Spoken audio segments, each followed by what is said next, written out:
The Weekly Warp Pipe.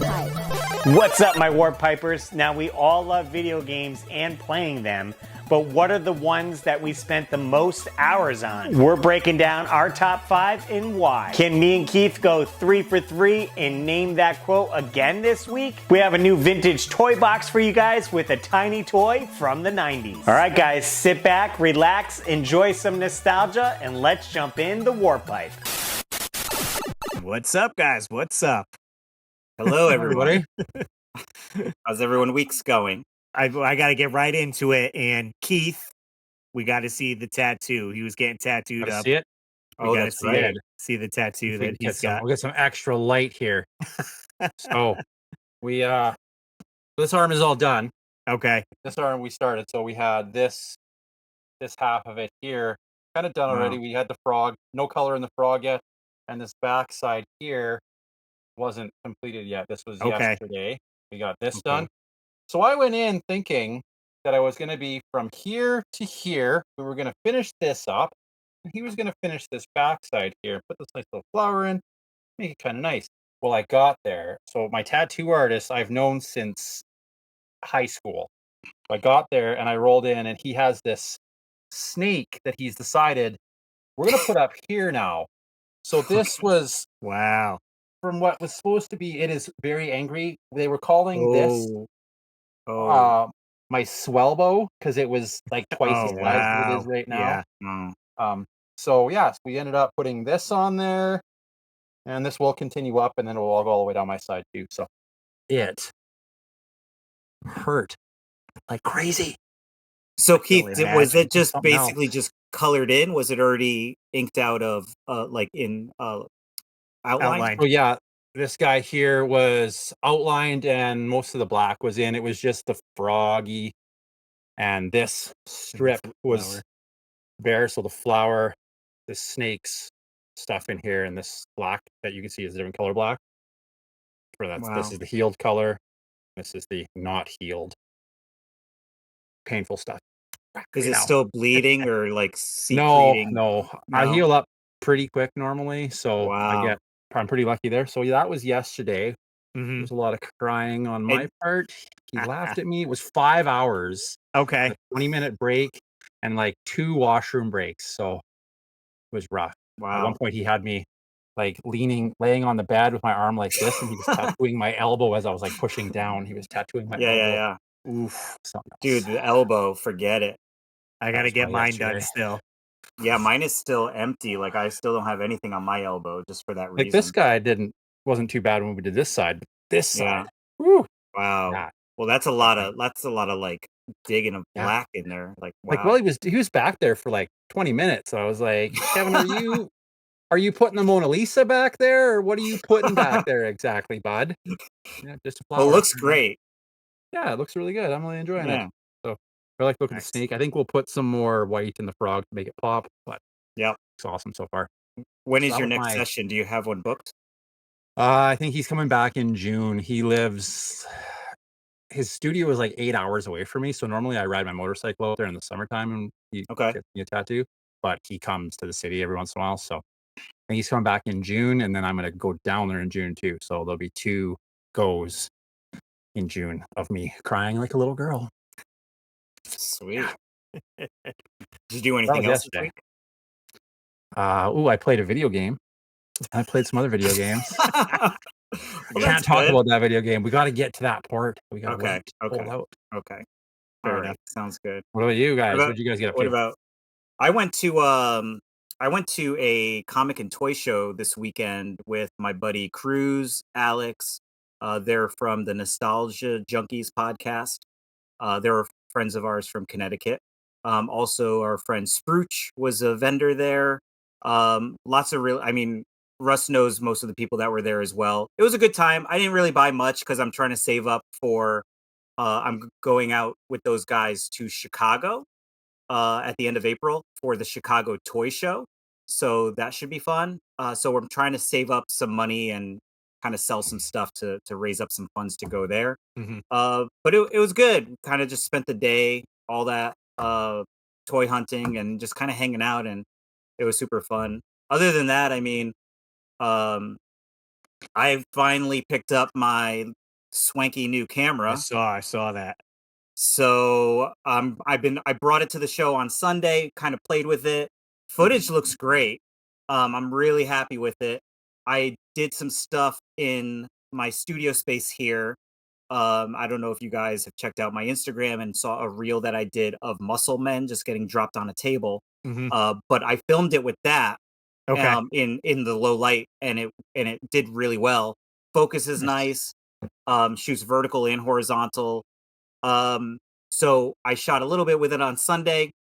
It was good. Footage came out good, but it was the first time I used it. I picked it up on Saturday. Oh, But okay. I'm Right gonna into it. test it really well this weekend because Cruz and I are gonna go and do some toy hunting.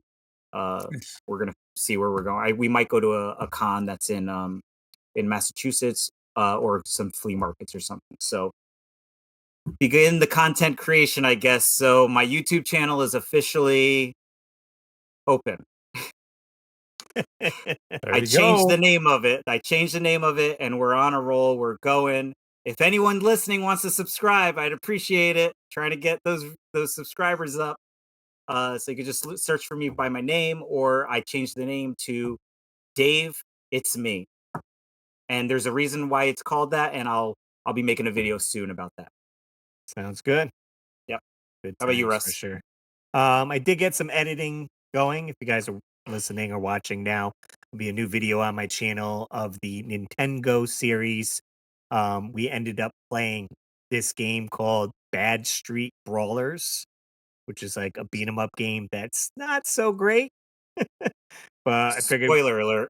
we got to get some crappy NES games in there as well. If I'm going through all the NES games on this series, they all can't be Mhm.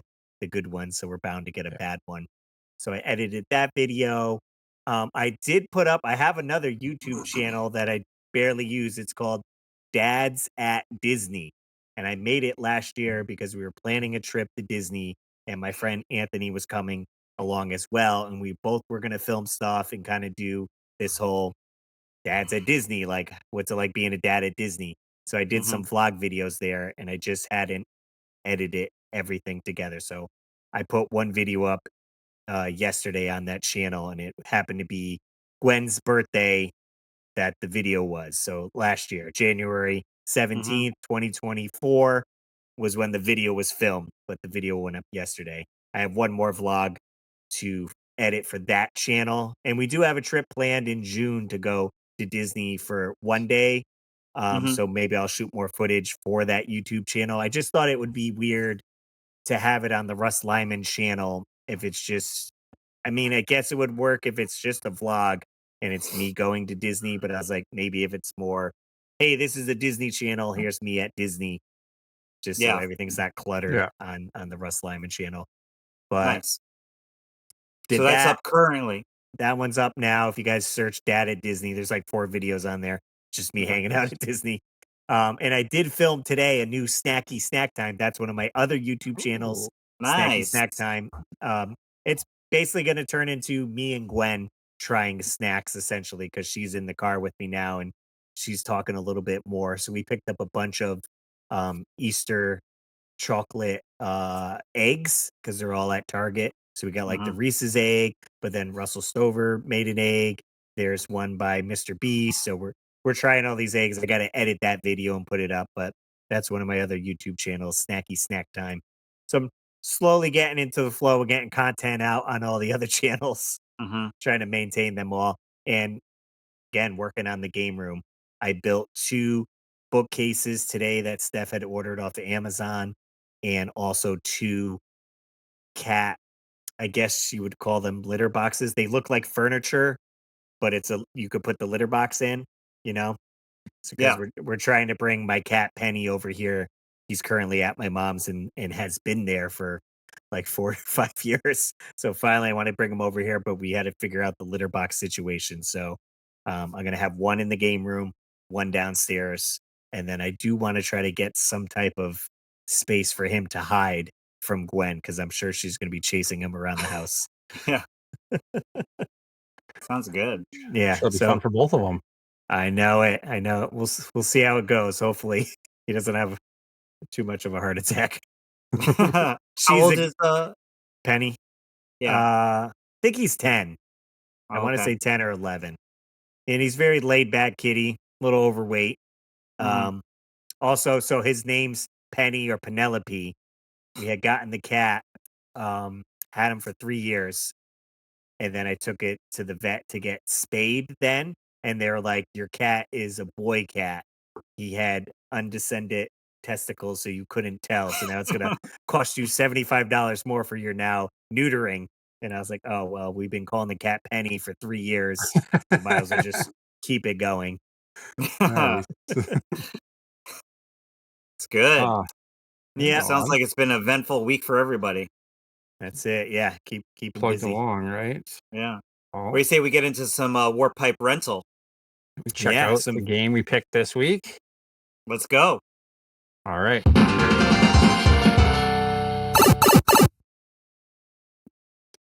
All right, so this is gonna be our warp pipe rental. So each week we are going to pick a game that we are all going to play. We'll talk about it. We'll review it.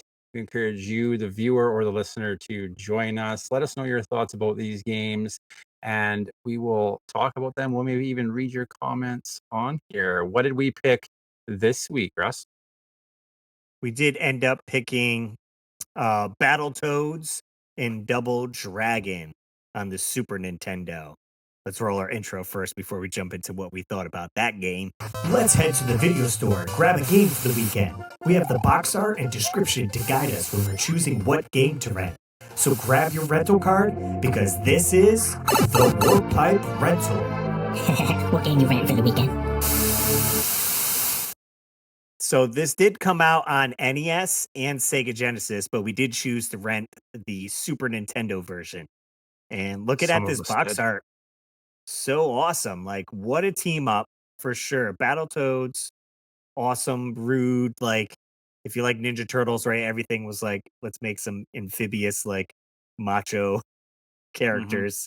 And then Double Dragon, you're like, okay, yeah, that's a beat 'em up. Like, what if they joined forces? And yeah, definitely love the box art. And it does even say the ultimate team up in the ultimate game. Pretty awesome. It's ultimate, all right. It's ultimate. Super ultimate. Do we have any description on the box? I just have the front right there, so I It's can't just the flip it front. over. Okay. Yeah, It's just Well, the I mean, ultimate game, the ultimate team up. it's the ultimate team up, ultimate beat 'em up. I that's it. guess that's it. So, what did we think about the game, Keith? Well, what happened to me was I actually couldn't find it on the Super Nintendo, so I ended up playing it on the NES. And then I found it on the Genesis. So I have kind of two views of this one. You guys have to tell me what Super Nintendo version was like. The Nintendo version I actually enjoyed a little more because it felt very like original Battletoads-y, original Double Dragon-y to me. Especially with some of the sprites, like when you're descending and you're hitting the crows or whatever they are on the side of the walls. On the Mhm. Nintendo, they were like the same sprites from Battletoads. So to me, that was really cool. I just finished last weekend playing a bunch of Battletoads. When I got it on Nice. the Genesis and was playing it there, didn't feel quite as good. For some reason, I liked the Nintendo version better. So you have to tell me what you guys Okay. thought of the Super Nintendo version. Nice, nice. Yeah, as I What'd you say, think, Russ? well, much like Keith, I mean, I spent probably a good hour and a half, I'd say, on the Super Nintendo version, but I was curious, so I did play the NES version and the Sega Genesis version just to kind of spot those differences. And I was trying to see, what was the best character to choose because there's 5 playable characters that you can choose, which is great. You got the 3 Battletoads and then Billy and Jimmy from Double Dragon. Which were you playing with, Keith? Did you So use I played as on the Nintendo, I played as Billy. okay, And then on the Genesis, I played as Rip, like right, the first one. Oh, the name or was Rash? Rash, yeah, Rash, and then Mhm. I reset it and I played as Jimmy, just because when I played as Billy on the Nintendo, I thought the controls were really good. I thought, like, the attacks were good with him, and then when I Yeah, played as a Battletoad on the Sega version, I didn't feel like it was quite as good, so I figured I needed to check it, and I played, and it was just as good for controls with the other Double Dragon character with Jimmy, so not really Right. sure. Well, speaking with controls, I made a little note on the Super Nintendo. I'm like, I wish they added more like of a move set where it's punch and jump. Like the 4 buttons both do the same punch and both jump. You just choose how you want to commit to one. And I'm like, I get maybe because it was ported because it was on NES and that's just 2 buttons, and Sega Genesis has 3 buttons and they just use two of them. So I'm like, you could Yeah. have added some other special moves or something on it. I don't know. Yeah, yeah. I mean, for me, I played it for a while. The first level. Okay, so this is a game I had never played before growing up. So this was the first playthrough that I did, and I'll say that first initial playthrough, I was not prepared for the beating I was about to take. It's pretty relentless. Like once they start hitting you, Mhm. you can't get out of it. No. Okay. Like it's, and I will say that sometimes. Now I played it on the Super Nintendo. Okay. The hitboxes were ridiculous.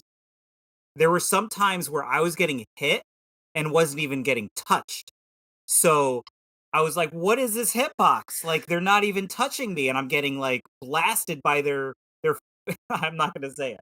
But but it was brutal, man. So it took me a while, a couple of like and you lose lives like nothing. Yes. Yeah. Mhm.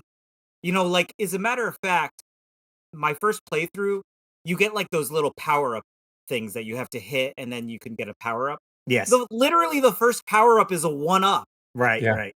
Like the game's already preparing you for getting a butt kicking. Like it's like I mean, it that's Battletoads in it, right? Right. Battletoads.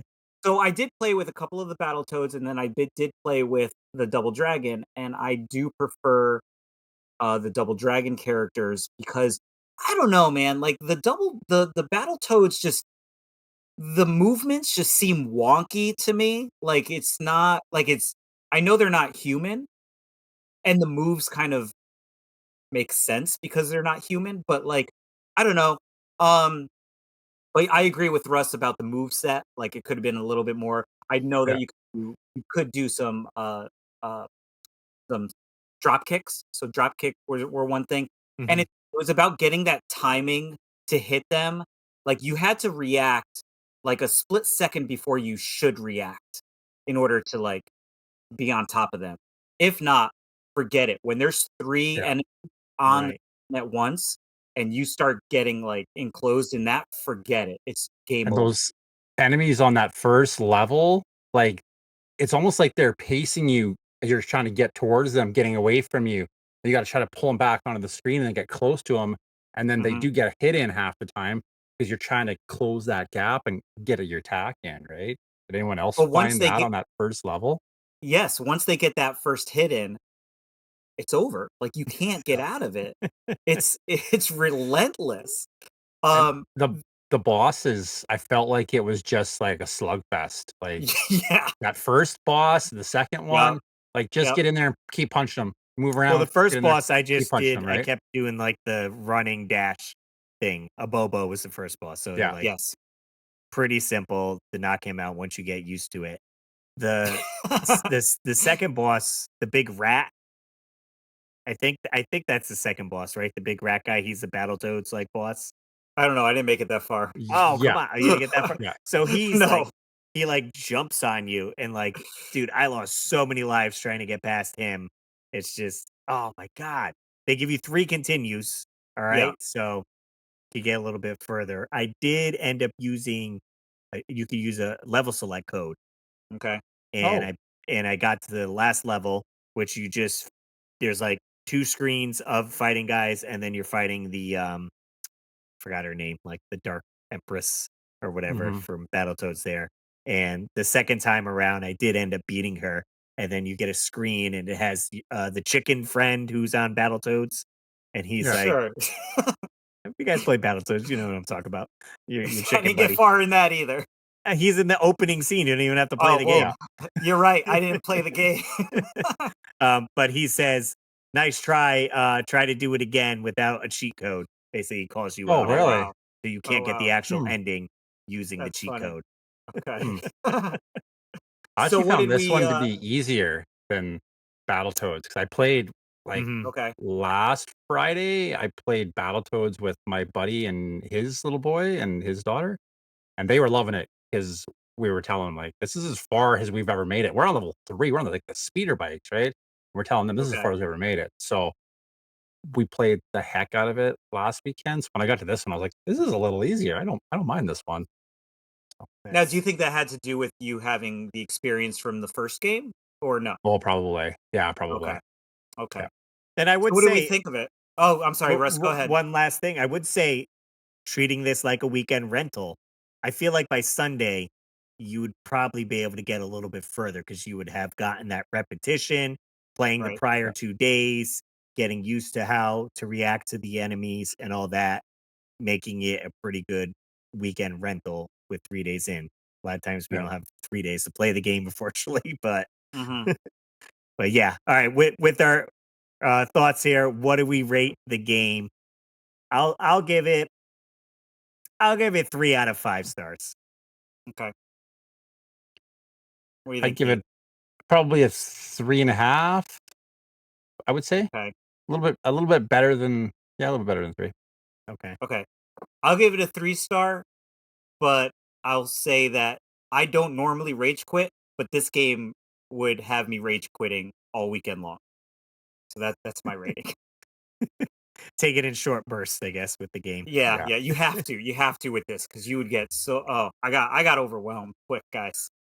Well, we'll jump to the comments to see what you guys said about renting this game and checking it out. What did you say? What did you say? Springfield, let's hear from you. Let's see which one I got here. Instagram, we got stage. Here we go. You want to take this one, Keith? Here, I'll zoom in for you. Yeah, I sure can. Ooh, wow, you zoomed right in. Lopez Drummers says, my first time playing Battletoads and Double Dragon. I enjoyed it so much. Amazing game ever. And the music hits so hard. I get stuck in my head all the time. This have been one of my favorite SNES games of all time so far. Wow. There So we the go. music must have been was the music bumping on the Super Nintendo? I was getting my butt kicked so hard I wasn't even paying attention to the music, if I'm Did you being find that the honest. music on the Genesis was a little not so much there, Russ? Yeah, when I went over to that, I was like, "Ah, Yeah, it's not quite that Sega twang." yeah. Oh, So, and I it will is. I will Maybe you add played it on I that. will add the intro was way too long to get to even like the start playing on it. So that kind of turned me off right from the beginning. But anyway, Ooh, my Ties Gaming and Collection says if Dark Souls had an estranged cousin, Battletoads and Double Dragons would be those cousins compared to other beat 'em ups such as TMNT and Streets of Rage 2. This game is way more difficult compared to these other beat 'em ups. I just couldn't get into it due to the difficulty. The music is great, the graphics and animations are truly amazing for the SNES, but getting rocked by enemies took away the game experience for me. I will try to play this game again in the future, perhaps on the original hardware instead of emulator. Might make it a better experience. How's that going to I pan out for him, have Dave? I agree with him 100%. I think that it affected my gameplay like I wasn't excited as I was playing just because of it was just brutal. It was just Just got to taking get it out of me. punished by the original Double Dragon, and then you're like, "This is a walk in the park." Okay. I'll take your word for it on that one. We got any other ones? Yeah, I got one on Facebook here. Okay. My buddy Colby says this is such an amazing collaboration between two franchises. This is a must-have as any retro gamer Super Nintendo collection. Absolute banger. Nice. This is one I'm honestly excited to take with me next time I go to my buddy's place and let his kids play it. I gotta take Oh Double man. Dragon and let them fight with that one, and then I'll let them play this one on the Nintendo, so they kinda get that whole experience all the way through for the first time. Gotcha. Nice. Cool. We got a few on our Instagram, our YouTube community page here. One Eye Open says hanging off the spaceship and kicking aliens to outer space was pretty dope. We got Canadian Retro 46. Finally catching back up with the podcast after the holidays. This segment is genius. Played this one on my Mata SNES Classic. So do I. Maybe I just suck at beat 'em ups, but this game was hard. Could not get past the first level after 3 continues. With that being said, I'm still playing Super Metroid from last week, so I guess I'm getting some late fees on that one. Nice. Be kind, Really rewind. And then we Yeah, I did responded back reply to to you. him. Okay. Yes. And he says, update, switching from a Toad to a Double Dragon character helped a lot. They are faster than the Toads. Managed to get to the 3rd level before the Saws kept taking me out. I agree with him. I was the Toads at first, and then when I Mhm. switched to Double Dragon, a Yes. much more pleasant experience playing. Agreed with that as well. So if you haven't played this game, do Billy or Jimmy for sure. Yeah. Absolutely. And we got the Cajun Yankee says, we rented this game what seems like every weekend back in the 90s. I don't know why my parents just didn't buy the game, but yeah, it's a great game. I loved it. Yeah, sometimes I guess parents didn't think to like, oh, just purchase the game. Rather, what Right. was a rental back then? $5, and then you rent it. Four for where we were. $4. Yeah. Okay. I mean, when a game was $60 to $70 back then, it might have been Yeah. cheaper to rent it every weekend. Yeah, Suppose especially if you so. didn't like it. Yeah. I I definitely mean, remember renting multiple games multiple times. right.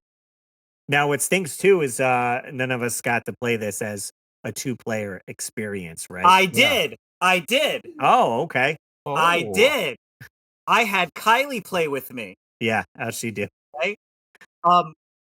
We were out in about 3 minutes. We were done. Wow.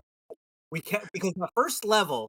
All right, it was our first experience, right? Okay, first experience ever. I picked her up from school today.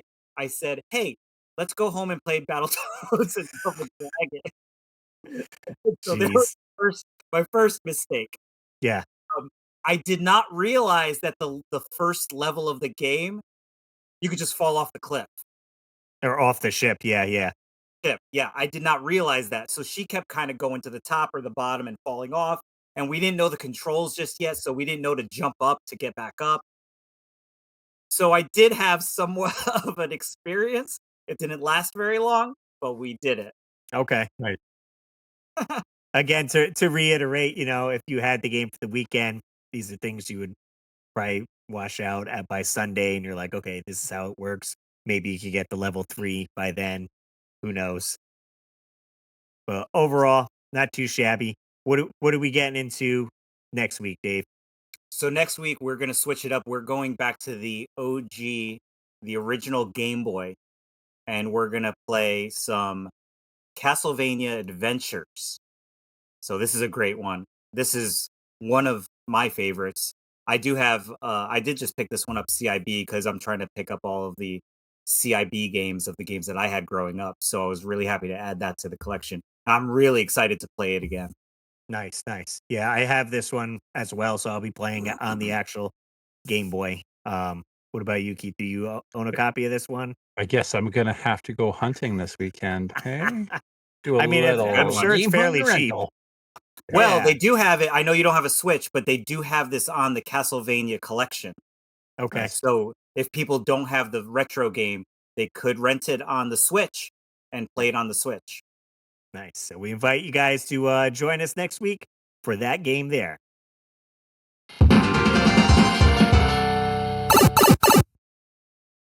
All right, guys. So with that, we're moving into Name That Quote. I got some doozies for these guys this week. Let's get into it. Hey, I bet you can't name that quote. All right. So this week, guys, I will give you the theme. Okay. Theme up front. The theme up front. I did take it easy on you guys again this week. There's a 2-star, a 3-star, and there is a 4-star. So I don't know if you'll get it from the quote, but there might be, just keep in mind, there might be a few little hints within the quote that might help.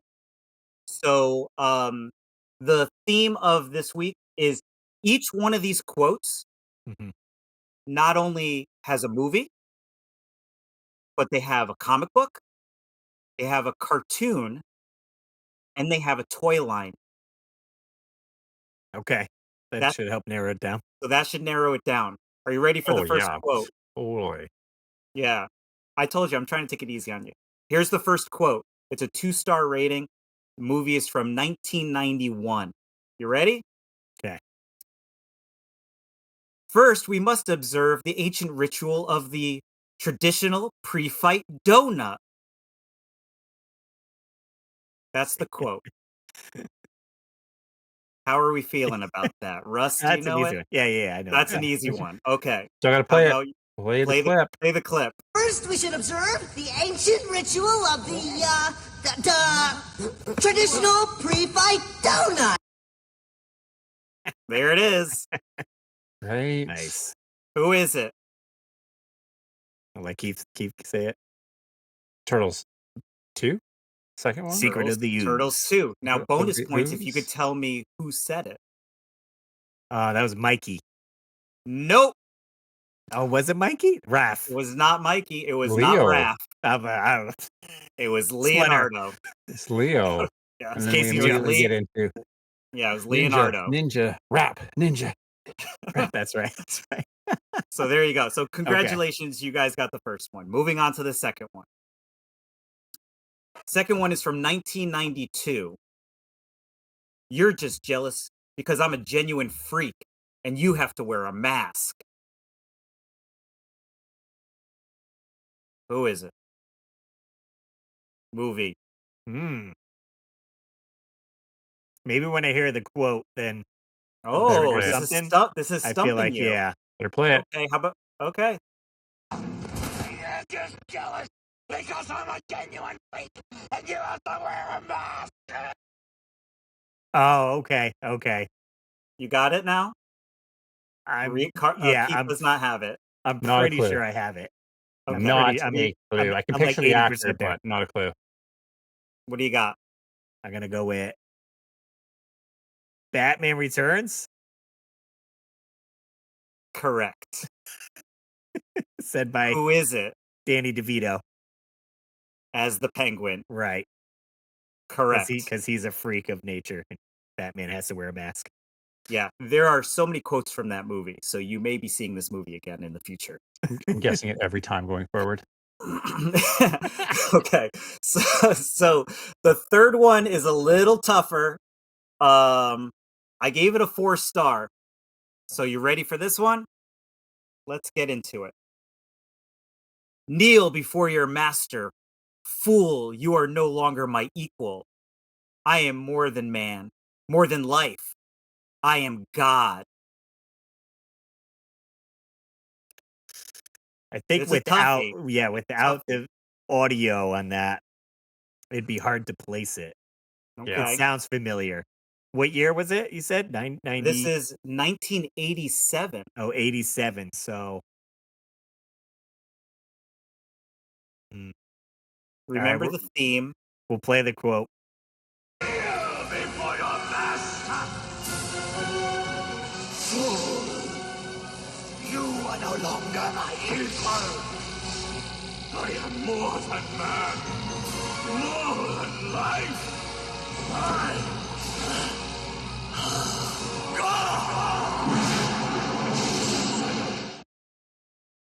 It's so epic, though, right? I have a hunch, but It's I'm like, pretty epic. I don't know if it's this. Okay, well, what's your guess? Well, do you know Keith? I'm You got guessing Men in anything? Men in Black, you Well, said? Men in Black? No. And it's not Batman Returns either. Dang it. That was my next guess. I'm What do you think, gonna Russ? go on a limb and Okay. say, is this He-Man Masters of the Universe?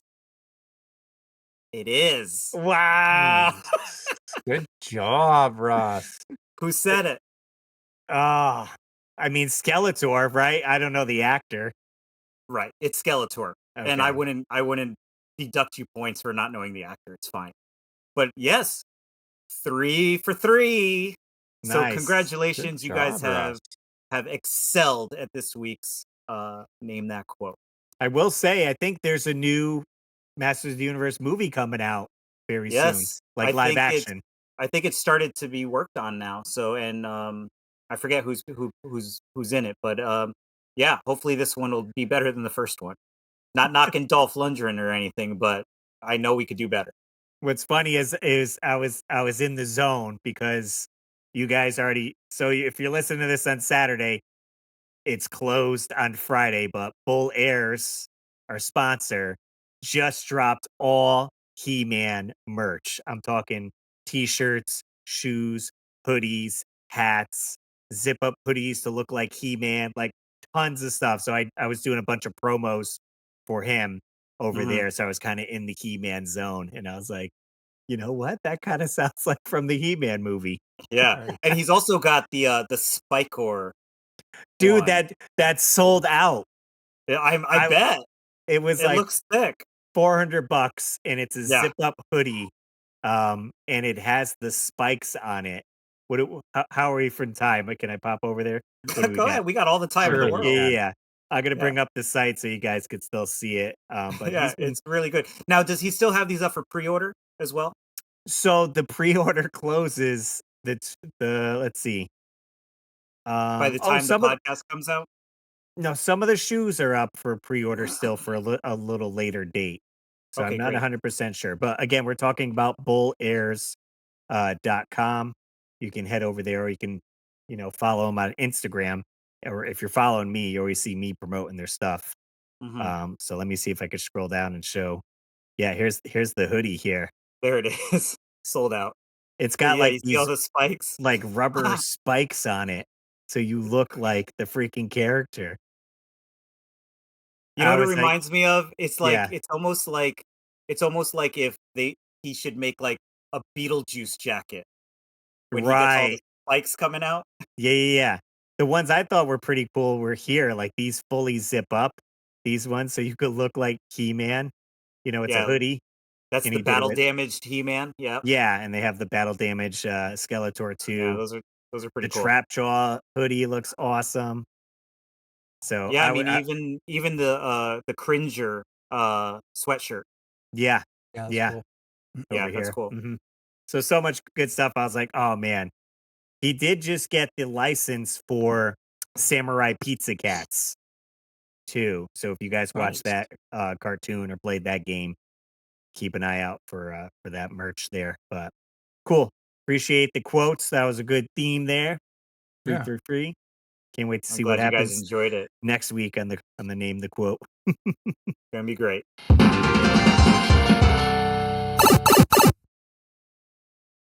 All right. That brings us to one of our newest segments, right?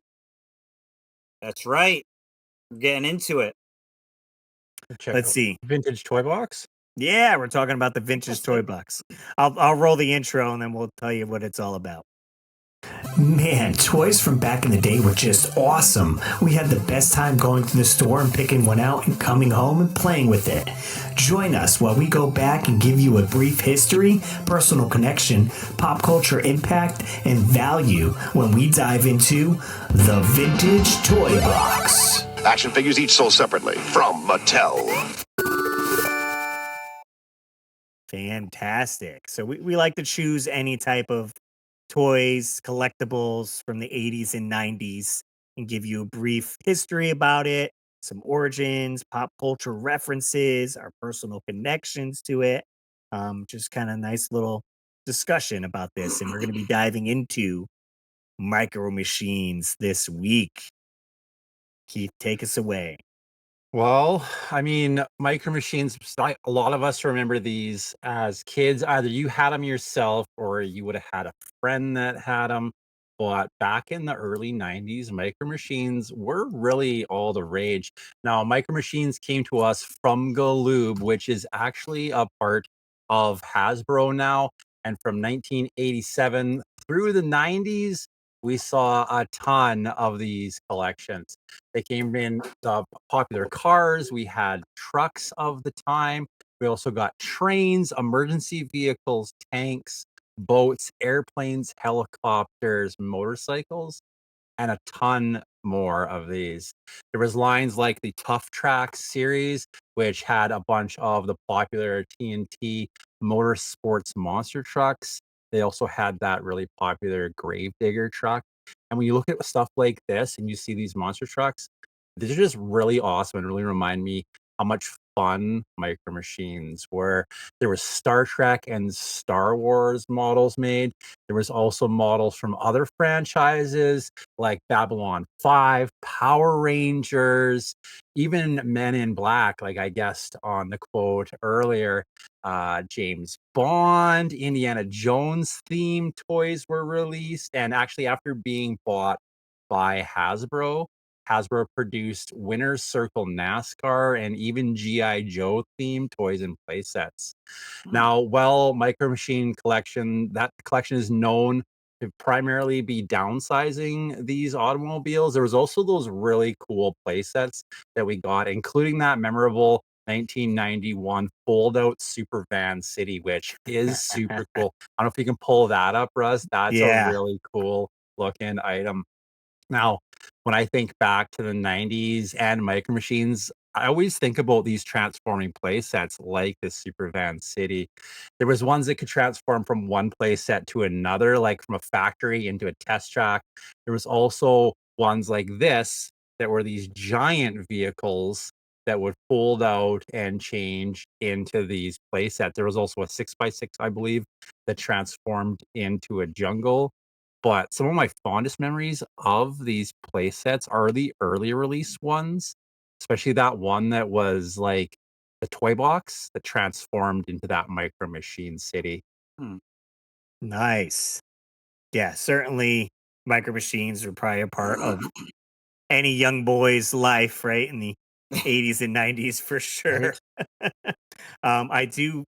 I did end up digging out some of my Micro Machines collection here to get into our personal connection with this. Mhm. And I had this set. I never had the van, but I had this guy here. If you guys remember That's this, this I is like remember that one. it's like a awesome. toolbox looking set. It's got a red top, Micro Machine logo, and then you pop it open, and it's got Wow. Look at one that. side you got like a gas station and like car wash, and then you got there was a bridge that would connect these two areas here. So I lost a lot of the parts, unfortunately. But that's my Right? original from growing up, and I have Wow. a cup full of my Micro Machines here. And funny enough, I was setting this up on my little DIY table back there to do some shots. I sent you guys a little video, Yeah. and today when I was in the studio building some stuff, Gwen came upstairs and was literally playing with the Micro Machines for like 20 minutes, Nice. just Nice. having a good time with them. And then she ended up just taking the cars and pushing them off the table, going like, "Oops, goodbye." Yeah. So I don't know if you guys have this, but I mentioned this briefly last week in the when we were kind of talking about Micro Machines, but this is the tractor trailer I was talking about. Oh, okay. Nice. So this opens up on the back. So you open up the top like this, you open up the back, and then You could load in your you cars. get your little Micro Machine, and you could just ride up the Micro Machine right into either the top or the bottom, and then you get the point. They just store on there, and then you close it up, and you could drive off. So yeah, we had that, and then I also have the carrying case. Nice. I don't know if Oh, you've ever nice. seen this, but you would pop this open. If I can still pop it open, yep, there you go. And it's got a lot. Oh, look, there's a Micro Machine in there. Look at that. Tucked away. Freebie. So yeah, tucked away. So there's yeah, lots of spaces for them. I don't know. This could at least hold 50 or so. But I don't know if you guys remember this actually. So you have the standard size Micro Machine like Yeah. that, right? Did you guys ever have the Micro Oh, Machine? wow. Micro Smaller than Machines. a regular Micro Yeah. Machine. So No. like here's the difference. Like look at the Wow. size. Isn't that wild? Now I I feel like vaguely that remember little one ended up noses. yeah. I think what I could be wrong, but I think some of them might have gone into other like smaller micro machines. Oh, yeah. So I'm wondering if that's what it was. But I have like 5 of them just like sitting here, of those Gotcha. little micro ones. Um, but yeah, no, these What things are about you, super Keith? cool. Did you have any of these growing up too? So growing up, I was lucky enough to have one micro machine. It Wow. was a How do you little. get It one? wasn't Don't they? this one. I only had one. I don't know where I got it. I have Mhm. no idea, but it was one muscle car. It was a yellow one, like a white roof on it. I think I might have something similar here, but that was all I had. Now, I was a bit of a creative kid, and I ended up getting this box, and it was fair size. Something from Christmas we got or whatever it was. But I cut the top of it and made it into like a foot locker, so you could fold the top of this box up, Mhm. and then using pieces of cardboard, one singular micro machine, and masking tape, I built this little city inside this box with like a little river that ran down the center and bridge. Wow. I can There you remember go. driving that micro machine, that singular micro machine I had all over that and jumping the bridge with it and stuff like that. Mhm. But I only had one, so I had to be really creative. But now I have a bunch. I got a bunch from my buddy Craig. I got a whole bag of his Nice. toys, and he gave me this play set here. That is one of those ones that I think they'll clip together. But this is like the service center. I'm missing pieces, so I think I'm going to Yeah, try I think to I had that one. find all the pieces for this slowly. Mhm. Yeah. But I mean, there's tractor trailers, like you said, these little tractor trailers where you can change out the truck for the Yep. tanker on this one. Yeah. Like, just such a cool toy line. I love them. Wish I And they're had more still as a kid. making them today. There's new ones out there in the stores. There is, Oh yeah. yeah. Mhm. So you could still get new ones on there. There's a lot of knockoffs too that are in stores now too as well. Yeah. Did you guys have any favorites growing up? I did actually. Some of one of my favorites are. I mean, they're pretty much the same one. They're just 2 different color variations. But these are 2 of my favorites. I'll just show you one here. This is basically a race car. Like a But muscle car. the reason this is one of my favorites is because it literally looks like my dad's race car. Nice. And so I really enjoyed playing with these because, you know, my dad's race car. Like, how cool Yeah. is it to play with your dad's race car? So, that those are some of my favorites. But then also these like neon, like pink convertibles and stuff like that. Anything that had like the bright colors, I think I gravitated towards. Nice, nice. I went with supercars. One of mine is like the little Lamborghini I have right here. It's like a yellow Lamborghini, which I thought was great. And also we didn't talk about these before, but these are the color changing ones where if you put them Oh, in water, like hot water, it'll turn a different color. So it's like orange right now. I don't have any hot water handy, but I thought these were kind of cool because then you can dip them in some water and you got a different color car. So that one and this cool like Lamborghini looking one I always thought was really awesome. But it's cool looking. I didn't realize they made color changing micro machines. Yeah, I got 2 of them here for sure. So many different collections came from it, right? I can tell you my favorite one because I only had one. It was that little yellow one with the white roof. If I think I might have something similar in here, Mhm. but that was all I had. I What about lost it, don't marketing know. and pop culture impact, David? Can you get us Yeah, up to yeah, let's speed on talk that? about that real quick. The pop culture impact and the memories that come back when you look at these little tiny toys here.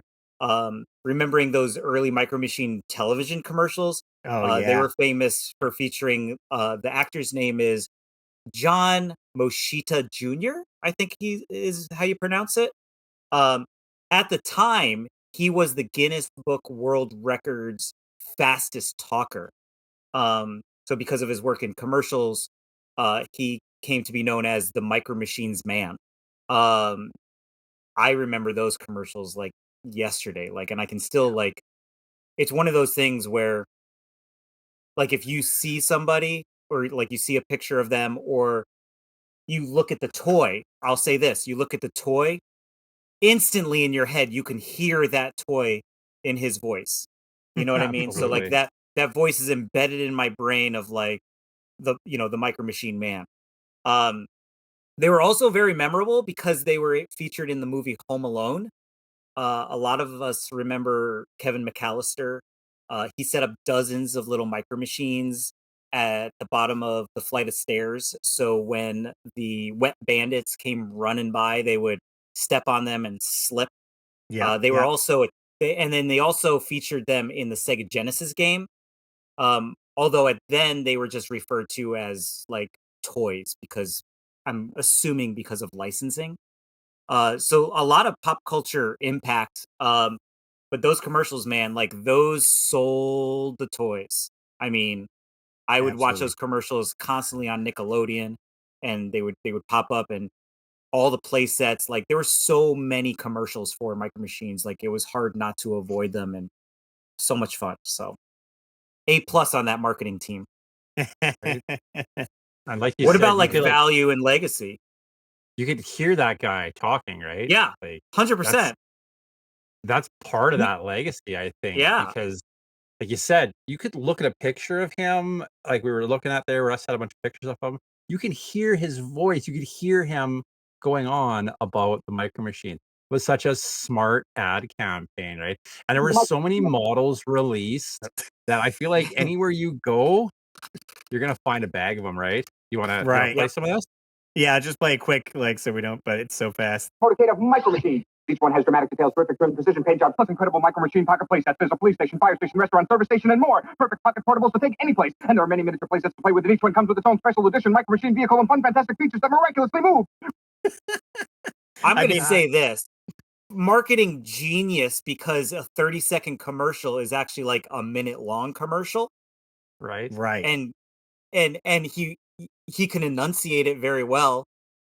And there's so much eye candy in those toys, Right. like just flashing left and right. You're like, oh, I could fit these in my pocket. Like, let's go. Let's bring these on trips. Let's bring them to our friend's house. Like, the play sets literally fit in my pocket. Yeah, Yeah, yeah. and, like, for the people just listening, like, that commercial shows, like, the little garage doors that you can open up and drive your Micro Machine and close the garage door behind it and tuck it in. Like, those play sets had such cool play features. It, like, is totally just fun and so many of them, right? Like, there was so many of these models released that they're just absolutely everywhere, and what people don't actually realize is that in the early '90s, Galoob came, like, really close to bankruptcy. So the Micro Machines brand almost ended on us. We might almost never had any of these toys, right? So because of this, Galoob actually rushed out a bunch of the collections as fast as possible just to push them out and jam them into stores. And because of that, many of the collections from 1990 to 1992 are actually a little hard to find. And some of the collections for that age or that time frame Yep. there actually came out on the wrong blister packs because they were pushing them out so fast, just trying to Messed up with rake the in that factory. money, right? That they just messed it up. They Wow. didn't the fact they were just pumping them out. So Yeah, yeah. this toy line, like you said earlier, David, you can still find them now. They have seen a few revivals. One of them was in 2015. When they released that Star Wars The Force Awakens movie, Hasbro released new themed Micro Machines, but that Mhm. only lasted for about a year, sadly, and only went until the Rogue One movie came out, and then they kind of fell off the radar again. We didn't see them again Okay. until the 2020 New York Toy Fair, where new Micro Machines, like you said, were actually announced and became available as of August of 2020. And that set looks like it includes muscle cars like we had originally. Mhm. Like a lot of us were pulling out, like the muscle cars that we like the first ones there. They also have farm machinery, race cars, construction equipment, off-road vehicles, and they even came out with an updated version of that fold-out Super Van City that we saw back in 1991, which is super cool. They did that. So you can still Wow. find them. They're still out there, right? So you can get that Super City like a retro version? An updated version is what Yeah, Wow. the I information think that we found. Yeah. this one here, this black and red one. Yeah. Wow, I okay. would assume so, yeah. Yeah. I might have to go Wicked, hunting for that. Wicked Cool Toys is the ones that do them now. That's super neat, right? Very Like, cool. So they're the company that makes them today. Today, yes. And I don't know if Okay. that possibly could be attached to Hasbro, because I know Hasbro did own them for quite a while after they bought the loop. So Okay. Well, I guess I'm going to Target tomorrow. right. I mean, certainly with this toy line, it probably, like you said, if you grew up in the 80s and 90s, definitely has a place in your heart. And like I said, I experienced it today, like passing it on to my daughter. She was having a blast playing with these micro machines. So, and they're my micro machines from me growing up. So I didn't even have to buy any new ones. So maybe you'll have those memories with your kids too. We'd love to hear your thoughts about micro machines. Did you guys get the play sets? I certainly think it was great marketing that they were so small. They came packed together with a few cars, and you can get, one play set and then maybe a month later get another one and connect them, and now you have a bigger play set Yeah. instead of just spending, $100 on some big play set. I'll buy it piece by piece. Great at Yeah. marketing in that. And like Perfect. you talked about last week when we were talking about them, Russ, they just seemed a little cooler to me and maybe some other people than like those Hot Wheels cars and stuff like that. And for Yeah. 3 or 4 years, they were actually the top selling toy car line in the US, and they actually outsold at the dollar sales mark, outsold the top 3 of their competition, which would have been Hot Wheels, Matchbox, and I think it was Majorette is the other one. They outsold all 3 of those. Is kind of Wow. Wow. fact about them. And again, like I think it's that marketing just nailed it, and the the travel ease with it, right? Putting it in Yeah. pockets, you can put the cars in the whole playset in a nice case, put it in your pocket. With Matchbox cars, they're a little bit bigger, and it's like maybe they're clanking around in your pockets more. They're not as, Hmm. even though they are small. I don't know, just being a little bit smaller just made Just it pockets that full much of micro better. machines, right? And since you guys mentioned those little play sets, you know what that reminds me of? These are the car versions of another toy line that maybe we'll talk about in the future. Mighty Max. Right, Oh, it's a good one. Tiny It toys, man. might right? might be in a future vintage toy box. I We'll see. loved tiny toys.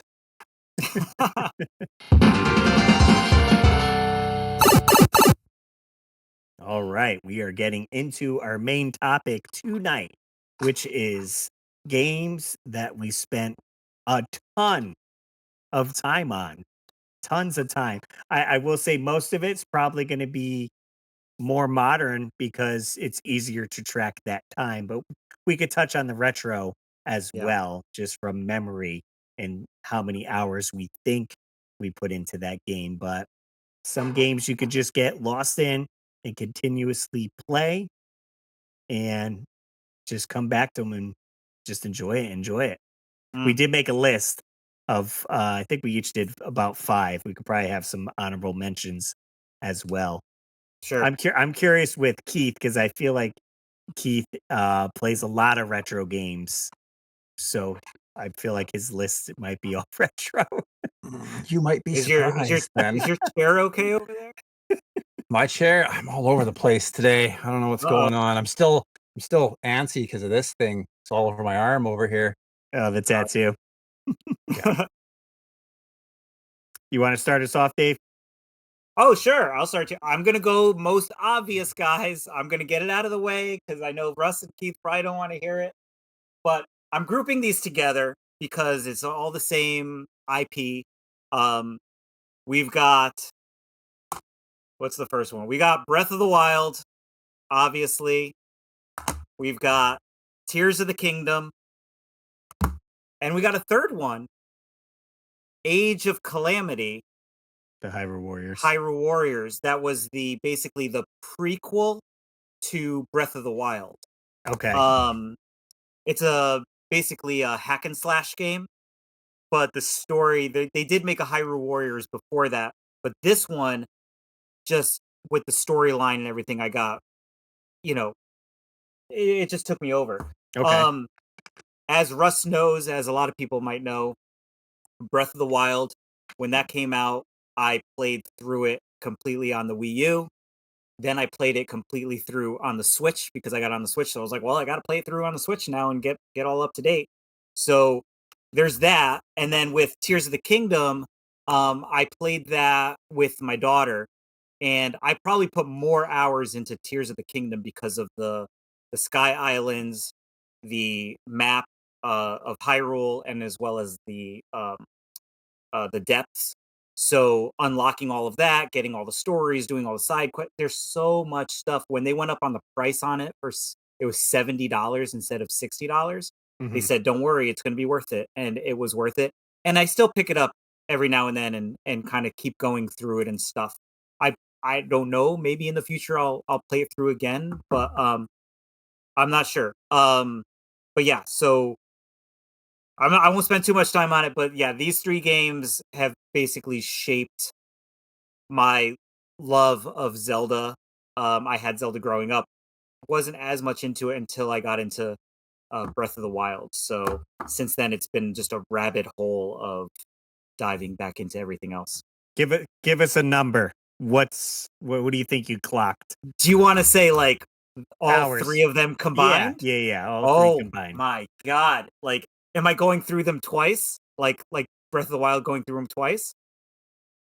Yeah, because you mentioned counts. Wii U. Yeah, Okay, that counts. all right. So I would say, You need a calculator. ooh, oh my God, guys! Take off your might socks be if you have to. It might be close to like 1,000 hours. Okay. It's got to be close to 1,000. I would clock Tears of the Kingdom at about 400. I would say these ones. I would say Breath of the Wild probably 250, 200 to 250. Yeah. And multiply that by 2. Right. And then this one of Age of Calamity, probably another 150 or so. There's so much stuff in this, so much unlockable stuff, and then once you go through the game, like you go through it again. So yeah, it's got to be at least 1,000 hours minimum. Excellent. Well worth my time though. There we go. I highly recommend these games. How about you, Keith? Well, now I'm a little concerned about you, David, because like, where are we starting here? Like, are we starting on like, oh, I put this is the lowest amount I put in at the highest amount? Or I think Dave just wanted to get it out of the way. I'm just getting out of the way grabbed because a gear. He's like, everybody knows Zelda, that I'm Zelda. a Tears of the Kingdom Zelda guy. Everybody knows it. Get it out of the way. Throw the obvious out, and let's get down to like the rest of the nitty gritty. I feel like mine's going to be very opposite for Okay. what my obvious one would be. Yes, kind of right, Russ. Chrono Trigger is going to be one that I've played, because I've played this at least twice, and I looked on my saves because this has got all my saves on it from the last time I played through it. Kind of a lower number, but I definitely have my characters all leveled up. I said 25 hours into this one, so doing twice, so probably about 50-hour mark for Chrono Trigger, and that's not. I mean, that's getting everything I can and finding everything I could find. Probably not getting, that's obviously not getting every ending or anything like that, but I mean, if it's 25 hours to get through it once and there's like 6 endings, you could definitely have this one crank up on you real fast if you're playing through it and trying to get all the endings, right? So Chrono Trigger, an awesome RPG. I know you have your childhood copy, Russ, but Chrono Trigger is an awesome one, and one I'm so jealous you have your childhood copy. One that is an awesome one, and one I played a ton of. So, what about you, Russ? What you got over there? I mean, I got to put it on the list for sure. Chrono Trigger. I just can't physically clock how many hours I put in, right? I played it growing up and did tons of grinding, right? To level up the characters, want to get more stronger and do those multiple endings, right? There's one ending you can get where you fight the last boss, Lavos, literally the beginning of the game, and you only have 2 characters instead of 3. So it makes it that much harder. So you need to be like 99, for your leveling. And then I did end up getting it on the Nintendo DS and playing it a little bit on there. So I don't know, just maybe doing a guesstimate of how many hours. I'm sure it's 80, 100, something like that, probably. Right. Honestly, because obviously playing this growing up, I had way more time to sink into video games. So I was probably playing this, 5, 8 hours a day for the week. Yeah. So definitely got to put So, it on there. so just on those picks alone for you guys have now me rethinking my life. Like, what is Well, I got going on? 25, like thousands of hours. That's why I was a little worried about you. I'm now worried about myself as well. So thank you for that. I'll call Well, my maybe you'll therapist redeem tomorrow. I yourself. will say, I am curious with what's left on David's list for Okay. hours synced in, because I do feel, knowing David and hanging out, that he plays Zelda a bunch, and I don't know what other games he's really putting time into. Where I'm playing a little bit of PlayStation, I'm playing Mm-hmm. Switch, I'm going back to Nintendo, so I'm kind of diving into that. And Dave doesn't have a PlayStation 5 he's playing, or an Xbox. He's just kind of, oh, Switch, that's my jam. Nothing Mm-hmm. new's coming out, so I'm just playing Zelda kind of thing. So we'll Right. see what Well, goes I into think that. I think the reason is because as far as those other modern games, I know that they take 20 to 30 plus hours. and, I, and I know it's going to sound strange, but I ain't got that kind of time. How are you going to fit that in when you're playing Zelda? Exactly. That's what I'm saying. So I think that kind of deters me a lot Mhm. from modern gaming, is because of, we talked about this in the past, is just timing, with all of our lives and everything like that. With that being said, it's my turn, right? So, like, Yeah. let's dive Yeah. into another one. I'm going to go back because there is one I want to talk about, and I'm going to talk about it last. Okay. But I do want to talk about some retro games because I did clock a lot of hours as a Mhm. kid. And it's funny looking back at it. I was looking at my old games, trying to figure out, people can easily say, oh, I clocked a ton of time playing Mario 3.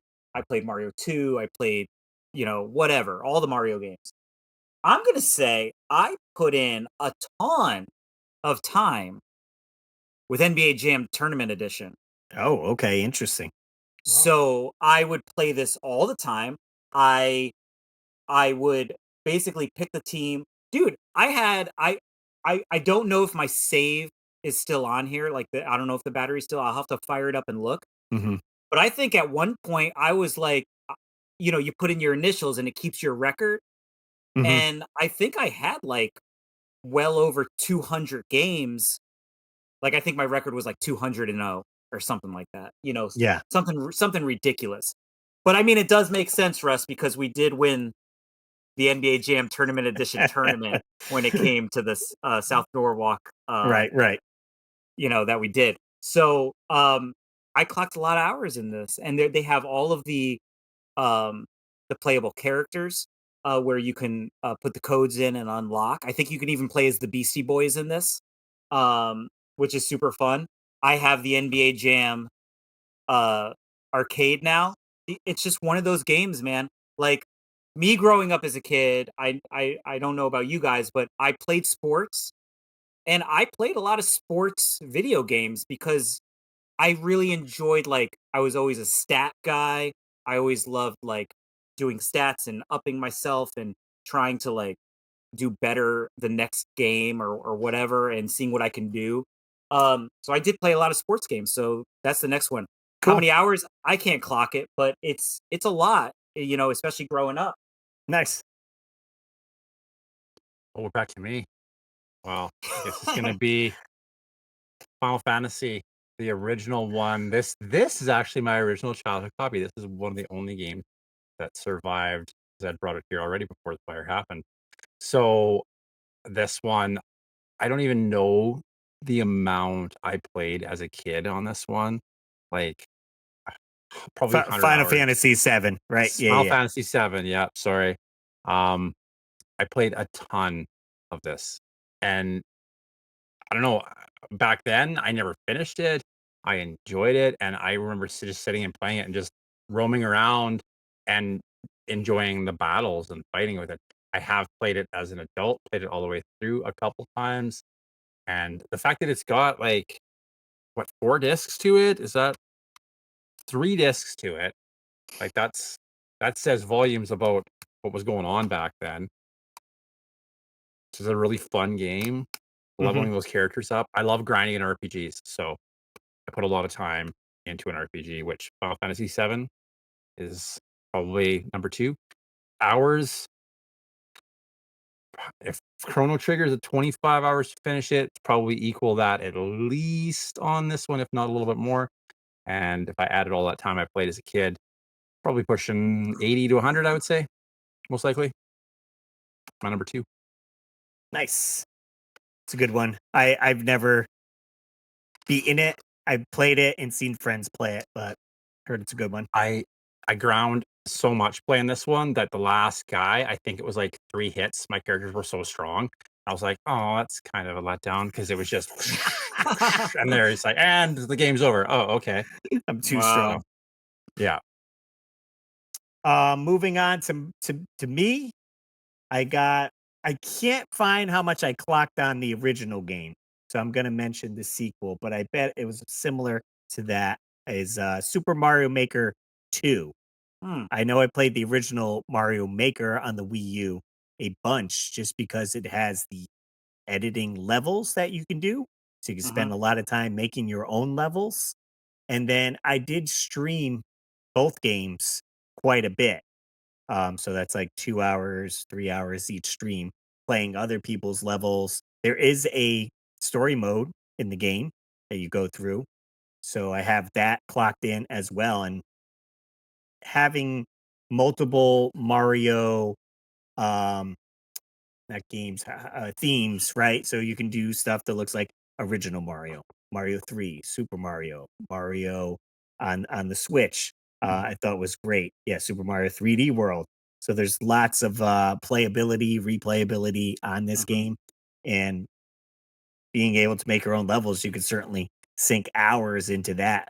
I remember on the first one on the Wii U, I made a full level similar to Metroid, like the opening stages of Metroid, like on NES, because you can turn into certain characters in the game. So pretty fun. Right. Yeah. Yeah. Well, you can't do that in Mario Maker 2, can you? I think you can, yeah, because you could I be don't Link. remember. You could be Link. Oh, that's right. That's right. Yeah. Yes, you're correct. Yes. So certainly a fun one for sure. And I had a great time sinking hours and playing into that. But I think in Mario Maker 2, they took away lanky Mario. Oh, yeah, weird. Like, Remember? Yeah, the weird skinny guy. Yeah, that I don't. Keith has no idea what we're talking about. I played and own because the first one came out on the Wii U, right? Yeah, yeah. Yes. So I do own that one. So I have played a Mario Maker game, but I didn't play a lot of it because it was difficult on that system. Right, I right. shied away from it. Fair Okay, enough. fair. What do All you right, got, back Dave? on me, right? I'm gonna go another sports title from when I was growing up, and I'm gonna be honest. I have this game sitting in my NES right now, playing another full season because this is my favorite baseball game on the Nintendo, and I to this day oh my god, I'm gonna be 45 this year, and I'm still amped about this game. Like I play this game so much, I've never stopped playing this game, and that's Baseball Stars on the NES. The reason I love this game so much is because, and we've talked about this in the past, you can have a full season. And when I say a full season, you could literally set like 6 teams and play each team like 25 times. Like you set how many teams and you set how many games you play with that team. And so you have to go through all the teams, all the games. But the coolest thing about it is it saves all of your stats as like up to date batting, up to date pitching, and it gives you league leaders.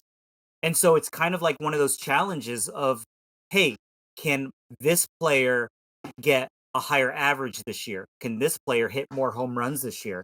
So I have so many hours put into this from growing up all the way to today. And I love this game because it's just a mindless thing. Like if I want to spend 10, 15 minutes to play a game. The good thing about this game, it does have a mercy rule. So if you're beating the team by 10 runs or more by the end of an inning, you win the game. Nice. So with that, if I demolish a team, I could essentially play another game. So baseball stars. Keith, if you do not have this yet, you need to get this game. I have it. Now you can you can have like a full female team too, and you can Yes. like bring them in. That was kind of one of the first ones that did that, right? It's also a game. Yeah, well, the Lovely Ladies is the name of the team. Yeah. But it also has a create a team where Yeah. you can actually play a season, win money based on the attendance of the games, and then build your team and get better players and kind of just ramp up. I mean, I don't want to call it RPG elements, but essentially you can upgrade your characters. Mm-hmm. Nice. That's super cool. Yeah, That's so baseball really stars. cool. Yeah, Yeah. I've heard about that one, so that's why I didn't know that little tidbit there. But that's awesome, David. I'm gonna have to play it. I have it. So I'm gonna have to play it. Yeah. All right, so I'm gonna throw you guys a little bit here, probably. So this one and the next one are probably relatively even on the hours I played in it. This is the first Red Dead Redemption on the Xbox Nice. 360. Okay. I heard Now, good things. between the game Mm-hmm. and the expansions that came after, the Undead Nightmare game that came after, which is incredibly cool, and the original game, this is the only game that I can say I have got 100% completion on. Like the first Red Dead Redemption, I spent hundreds of hours picking all the flowers, finding all the items, and I loved it. I don't know why, I love cowboy games, and Red Dead Redemption, the first one, I played all the way through, and then I just kept on playing it. There's an online version on it that you can play. We used to have my house has got this room where like the studio game room is. I've got a bedroom, and then I've got a big grand room out front. We used to have TVs in all the rooms, and there's a little cubby up top here. We have TV up there. So we would have LAN parties, and we would play Red Dead Redemption online because you could play it via LAN. Yeah. The Undead Nightmare version, and we would have like just annihilate zombies, climb up on roofs, and just play that all night back in the day. Really fun game. This story is amazing. If you haven't played Red Dead Redemption, so good.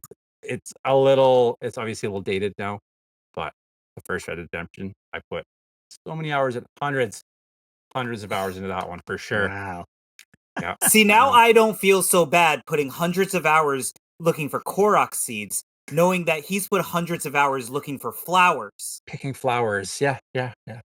I mean, I'm worried about me too. Trust me. I'm not getting myself off the hook. Fair enough. Fair enough. I've not played that game. Could I ask a question about that game? Because I don't have that game and I've never played it. I always see like Red Redemption 2. Is there multiple like expansion packs, or are they separate games that go along with that? The first one came out, and it's got a full story, a really incredible story. And then they came out with Undead Nightmare, and they took the characters from the first one and basically threw them in the middle of a horror movie.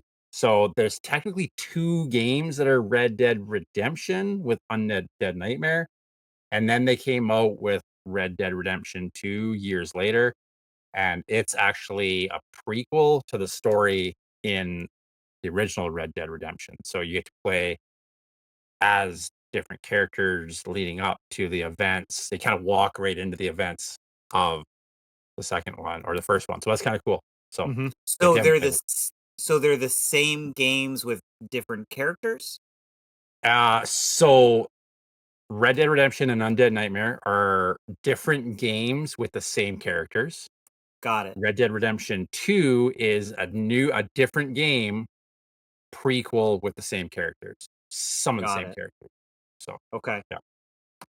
It's all very confusing to me, you guys and your modern games. Yeah, I know, me too. It's With like one of the only modern games I play. My last are all modern games, so and I have great. actual tracked hours in this. I put 47 hours into it. Not a whole bunch, but that is the new Silent Hill 2 remake. So I played this one before I played the original one because I hadn't played the original one. And when this was announced, I was like, I got to get a PlayStation 5 just for this game to play. Like at some point, I did get it prior to this game coming out, but I was very excited to dive into it. Team Blooper did the remake of this here, and I definitely want to go back in and sink some more hours into it. But that's just 47 hours on my first playthrough on easy mode, just going through it. And I did live stream it for a few hours as well. But there are so many extra endings you can get, and then achievements if you want to do that with the new games on the new systems. There's trophies that you can get, so you have to complete a certain task in order to get that trophy. So one of the tasks is to play the entire game without the radio turned on, so you won't Oh know wow. so as soon as you get the radio, you got to shut it off and then finish the game, and then you'll get that trophy. But there's a whole bunch in there. Fantastic game. Definitely enjoyed it, and hopefully maybe I'll go back to it here and there and enjoy it a little bit more. It's a good one. It's a really good one. We used to play that one in college all the time, dating ourselves. Here we go. Okay, so I have I don't know how many more you guys have, but I have two. One of them can be an honorable mention. So the next one, so I that's what I'll do is I'll do an honorable mention one. But so my last one that I have that I want to talk about is a game that you can no longer play. Okay. It is no longer available. Even if you have it on your system downloaded, you cannot play it. The systems, all the servers have been shut down. And I didn't realize how long this game was actually active. And when I found out, Keith, I was very concerned about my well-being at that time because of the amount of hours I know that I put into this one. And that game is, and I don't have a physical copy because it never existed, and that is Super Mario Brothers 35. Russ, do you remember this game? Yeah, that's when they were dropping all these special games that were time sent. There was Pac-Man like 99 that came out. This Super Mario one came out.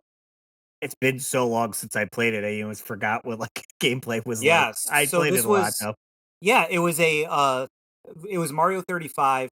It was the 35th anniversary of Mario. It came out October 1st, 2020. Basically, it's a battle royale online game where you would play through the original Super Mario Brothers levels, and you would be up against 34 other players at the same time, and you would be basically stomping on Goombas, hitting turtles, beating all the Hammer Brothers, the Lakitus, all the enemies from Mario 1. And when you would do that, you could actually trigger those enemies and get sent to other players. So it would make it harder for them to get through levels.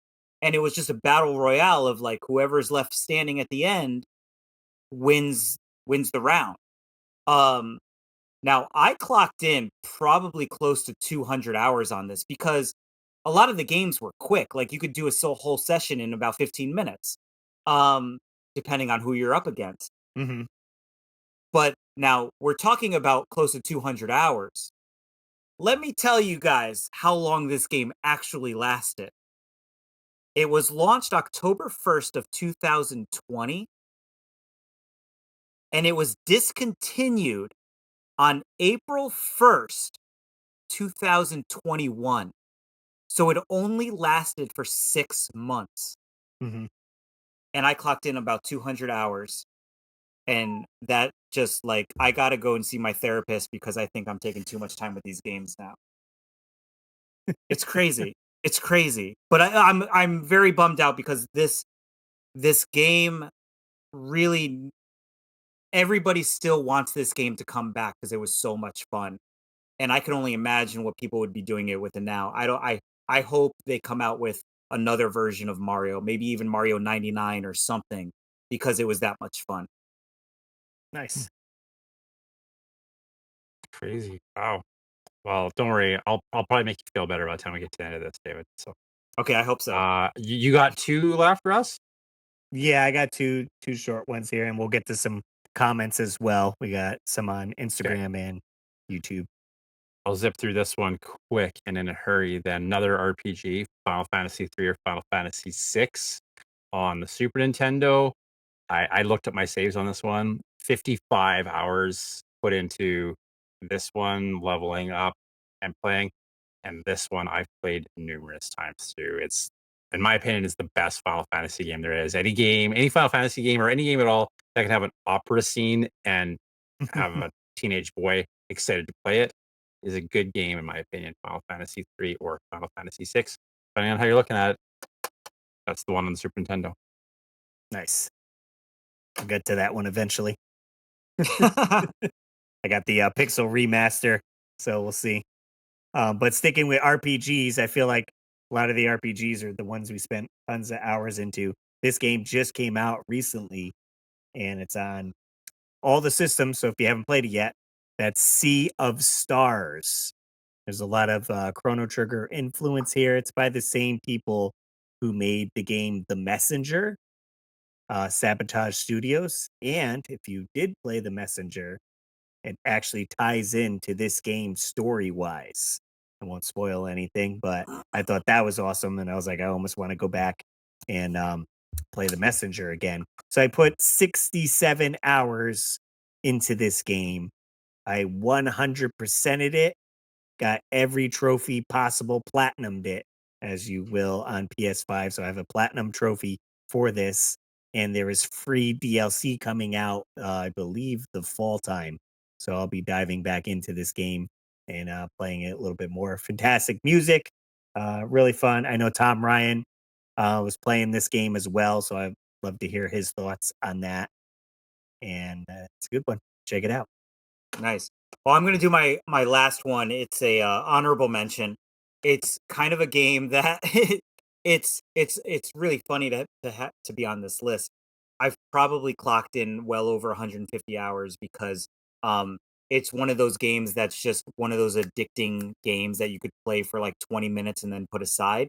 And me and my wife play it all the time together, and as well as my daughter has gotten into it as well. And it's almost like you could probably consider it like a mobile phone game as well, but we played on the Switch, and that's the Suika game, also known as the watermelon game. And all it is it's kind of like a Tetris type thing, but what you do is you get this jar and you're dropping fruit, and then like so you have a cherry, and then if you touch the cherry to another cherry, it turns into an apple, and then you turn the apple, you touch an apple to an apple, it turns into an orange, and so on and so on. And the point of the game is to eventually get a watermelon. And it's not as easy as you think because all the fruits are random. I have gotten a watermelon probably 9 or 10 times, in the years that I've been playing the game, because I can always just pick it up and play a quick couple games here and there. Right. If I'm just kind of wasting time. Kylie's gotten into it. I play it all the time with Becky. The goal, though, the ultimate goal, 2 watermelons. So, because of the size of the screen and the size of the jar, it's nearly impossible, but I think it's possible. So you're going to have a lot of luck doing it, but that's the end goal, is to get 2 watermelons. Perfect. Because the watermelons, as you I may not have mentioned, the fruits also get bigger as they take up more space. So so once you get to a pineapple, then you go to like a melon, and then you go to like, so it gets really tight really quick. There's no, I don't think, yes, there is a tomato. I think there is a tomato. Tomato's a fruit. It is a fruit. So yeah, so that would be my honorable mention. It's always fun to just throw into. All right. Well, this one is probably going to make you feel a little bit better about me questioning you a little bit, David. What does Keith got? Yeah, it's going to be so bad. I guess this is actually a little embarrassing, to be honest with you. So, Red Dead Redemption 2. Now, you see there's a trend here. If I like a series of games, I like a series of games. I get you. the story in Red Dead Redemption 2, everyone raves about. It personally, it wasn't that great for me.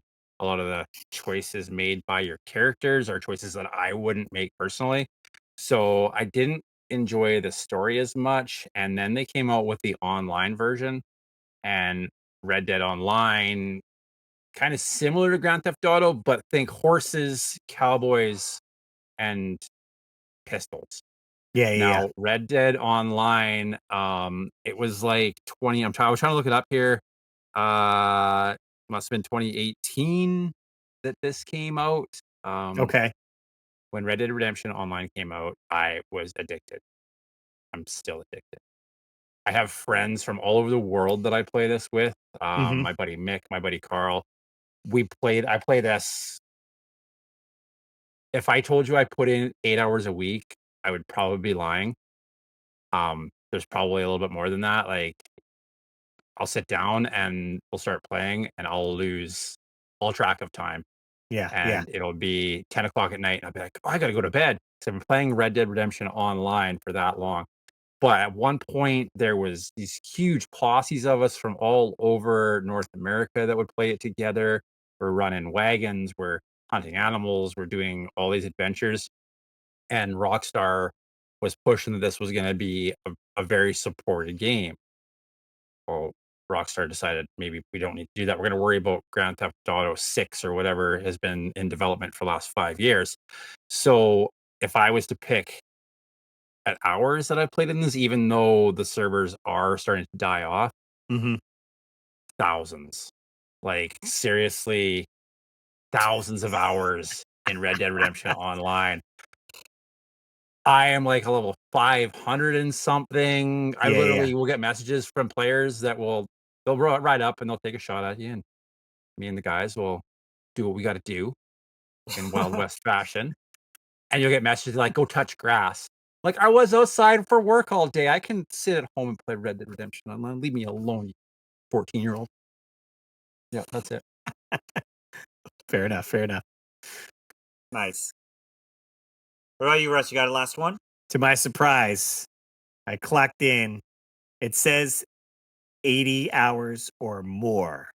So I don't have an Oh, actual note, okay. but it's this little game called Zelda Tears of the Kingdom. and I love it. I rushed through it. I didn't do barely any side quest on this thing or like search for stuff. My whole goal, because I beat Breath of the Wild on the Wii U. I had it on the Wii, never bought it on the Switch. I was like, I need to beat it so I can play this because it's coming Right. out in like 2 weeks. So I Right. finished up Breath of the Wild. And what I wanted to do, I was like, I need to beat this as fast as I can because if I put it down and then go play some other stuff, I'm going to forget how to play it, forget where I was. So I need to just focus.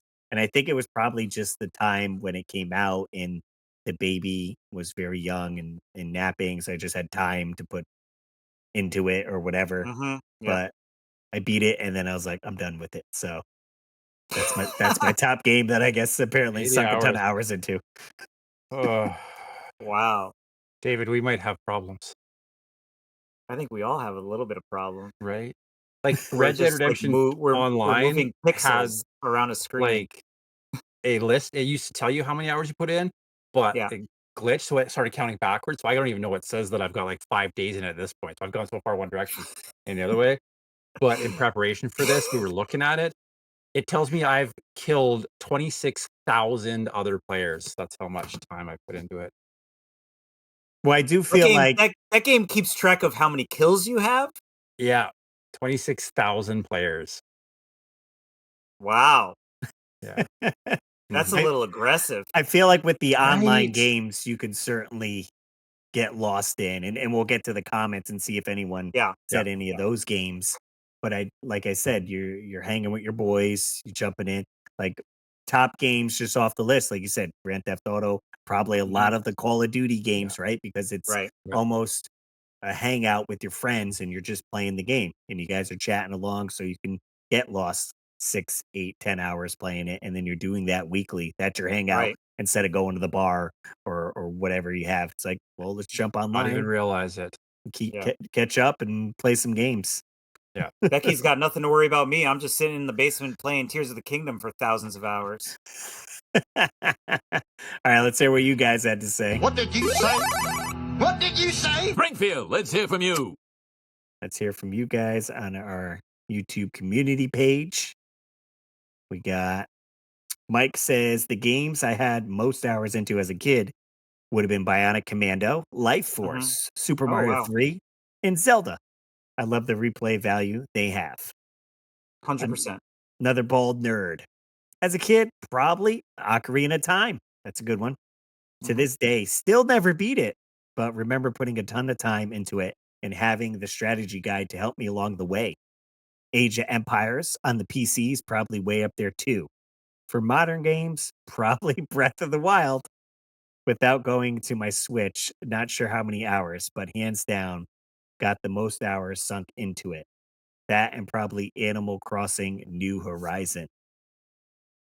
That's for sure. Yeah. I feel I like feel that's on a lot of lists. the Animal Crossing games can certainly sink a ton of 'Cause- hours in. Because that game came out during COVID, and I think that really Yeah. boosted the sales of that. That's one of like the top selling games on the Switch. Right, right.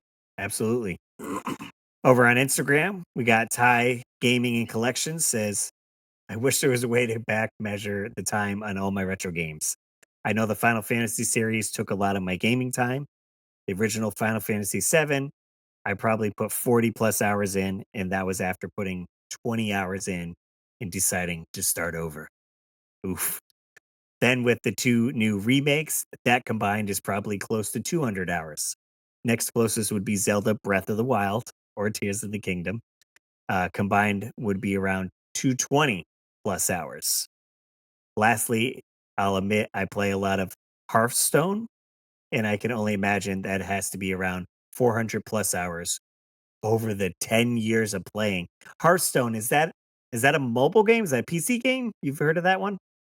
I've never heard of it. Never It heard of sounds it, like no. it's a PC game. I've heard of it. I just can't place it. I feel like PC. We'll go with that. Okay. Hearthstone. And Mike says, as far as retro goes, I spent a lot of time playing Ninja Gaiden on NES. From renting it as a kid, never beating it, playing it as an unlockable in the Xbox reboot, or emulating it now. The last modern game I really sunk time into was Borderlands 2. With all the weapons you can get, endless combinations for skill trees, and different characters in DLC. Back when someone would come on a disc too. I didn't have the internet at the time. Interesting. Nice. Yeah, those are certainly I feel like with DLC and unlockable stuff that can help you coming back to playing some of the games. Another one that didn't make the list, but I did put a lot of time into was Spider-Man. And there's a lot of, side missions in that game and Yeah. jumping on, and I just enjoyed playing that one there. So I feel like putting the hours into that. I will say, how do you guys divide up time to sink into these games quickly? Well, I'm self-employed, so I make my Okay. own schedule. That's the best way I can describe it. When I know a Zelda game's coming out, I make the time. There we go. What about you, Keith? I know you work a lot of hours in I a just week. lose sleep. I just lose sleep. Okay. Just stay up and play.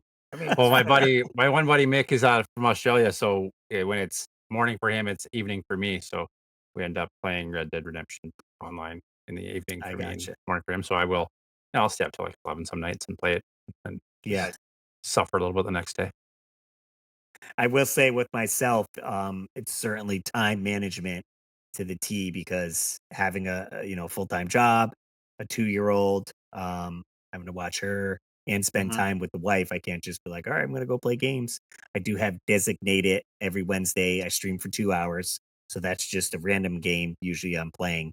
But then if there's another game I want to get into, I have to find that time. And much like Keith says, maybe I'd have to stay up till a little bit later, essentially, to get that time in. So it has become harder to sink tons of hours into the game. I will say maybe going portable, either getting the PlayStation Portable or bringing the Switch to bed. So this way, me and my wife could go to bed at the same time, but can play the game while she passes out because she can't fall asleep unless I'm already in the bed. If I'm coming to the bed late, I'm gonna wake her Oh up. no! I gotta be in there already. Yeah. I just creep in right after the podcast. I'm like, I'm gonna be quiet. Excellent. So that wrapped up our main topic for tonight, playing the games. We're going to jump into some voicemails. We do have a few voicemails to get to. Maybe they'll talk about the topic that we have. Sweet. If you do want to call into the show, it's 949-682-9277. That's 949-682-WARP. Let's jump into this here. What did you say? Not that one. I keep dreaming about my dream phone. It's for you. What's up, weekly Warp Pipers? It's your boy, the NES addict, Colin, as always. I just wanted to say, I checked out the website just now, literally just minutes ago, after talking to Russ and David. It looks so incredible. I don't know how you guys pulled that off, but it looks fantastic, and everybody should go check it out. Also, I might have got a little emotional when I saw myself still mentioned on there. Thank you so much. That is so freaking classy of you guys. Did not expect it, but totally radical. Anyway, hope you guys have a great day. Go check out theweeklywarppipe.com. Do it now. Actually, wait till the show is over, then do it. Do it. Do it now. Go check it out. All right, guys. Have a good one. Heck yeah. Thanks, Jay. Thanks, Tom. Tom, who helped design the website. It's up and running now, and we're going to be adding stuff as we go, making it better and better. So feel free to check out www.theweeklywarpipe.com and enjoy that. What else we got? Hey, fellas, what's going on? Weekly Warp Pipe crew. It's your boy Cruz from Cruisin' Retro, also No Cable Crew. A game that I used to play a ton of growing up was Gauntlet Dark Legacy with my sister. Countless nights playing that game. Ton of fun. Arcade port onto the Xbox. Have you guys tried it? Nice. I can't say I played that one. You haven't played that one? I have not played that one, no. I know, I mean, he said a Gauntlet, right? Yeah. Yeah. Dark Legacy, I believe, was the... Okay. Mm-hmm. Have you played it? I believe I have. There was definitely a Gauntlet game that we used to play back in the day that we all had a lot of fun with. But it could have been that one, or I think there's a different one. But one of those Gauntlet games at that time frame, definitely played a lot of it. Yeah. Was Gauntlet a RPG? Dungeon crawler, would you say? Yeah, it's dungeon crawler. Yeah. Okay. Yeah. Maybe I'll check it out for sure. And also shout out to Cruz because he has his brand new retro game and toy store, Cruisin' Retro. He's moving locations in Connecticut to close to a 3,000 square foot space. And his grand opening will be on March 29th of this year. So if you guys are in the Vernon, Connecticut area, definitely go check it out and check out Cruz and all he has going on. They got some really good content out there. Awesome. We got one more voicemail here. What's going on, ladies and gentlemen? It's DNX55, your favorite video game / card collector. What game have I put the most hours in? Such a loaded question. If we're talking about a series itself, it's got to be John Madden Football, starting back in the early 90s as a young guy playing Madden. I dreamed of being a coach, which is what I do now. For 20 years, I've been a coach. So put lots and lots of hours into Madden. Just the strategy of the game was revolutionary.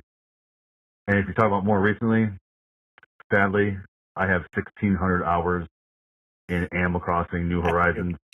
A lot of it had to do with COVID and the time it came out, but that's just the way the cookie crumbles. Animal Crossing, man. What a game. Haven't played it in a while, but this is making me want to pick it back up and hop back into my island. You guys rock. Keep it real. Hopefully you guys got all the movie quotes right this week. Nick 55 saying, see you later. One of us did. Nice. I did play some Animal Crossing with D-Nick when that came out. I had picked the game up, and then you could visit each other's island, and I was Okay. streaming it, so people would visit my island and just give me all the stuff. So I barely had to work for anything. They're like, here's all the bells, here's these outfits. I was like, oh, okay, cool. While you were streaming? Yeah, yeah. So that's good. I mean, that's cool. Like you get interactive with that. That's pretty neat. I've never played it because I knew it was going to be a rabbit hole I was not going to be able to get out of. Yeah, but I could definitely see the appeal, and like we said, we did touch on that. It coming out during COVID was Yeah. perfect. Like you're sitting home, good way to interact with other people and not leave the house, and easy pastime. So sweet. Thanks for the calls, everybody. Yeah, appreciate it. You guys can call as much as you like. Doesn't have to be on the topic we're talking about. You could give us a question, and we'll answer it on the podcast as well, and it'll be a good time.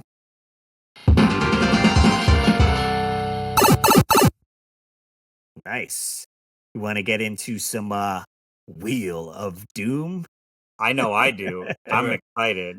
So this is a topic where we basically have a wheel that spins randomly with a bunch of topics on it, and whatever it lands on, then we are going to do a quick discussion on that topic. And I tried to put a bunch of controversial topics on there, so we'll see how it goes.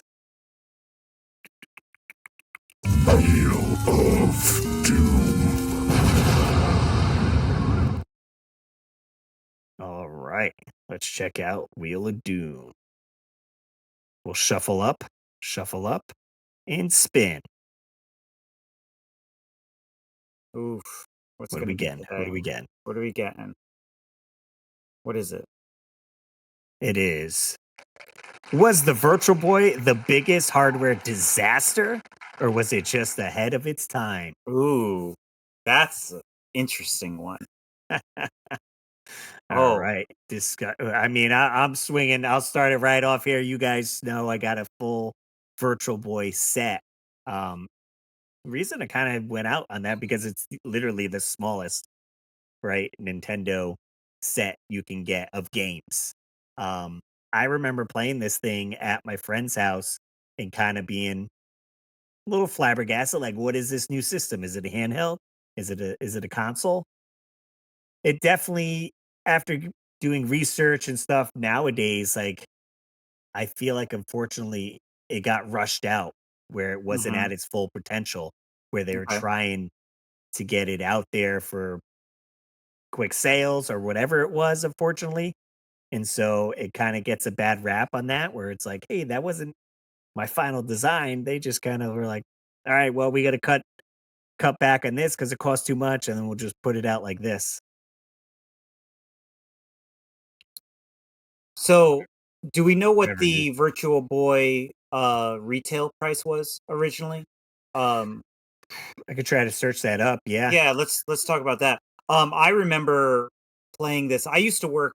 I want to say this was out about the time that I was working at um, Toys R Us, and I feel like I would play it a couple times on like the. I never owned it myself, but I would like try it out.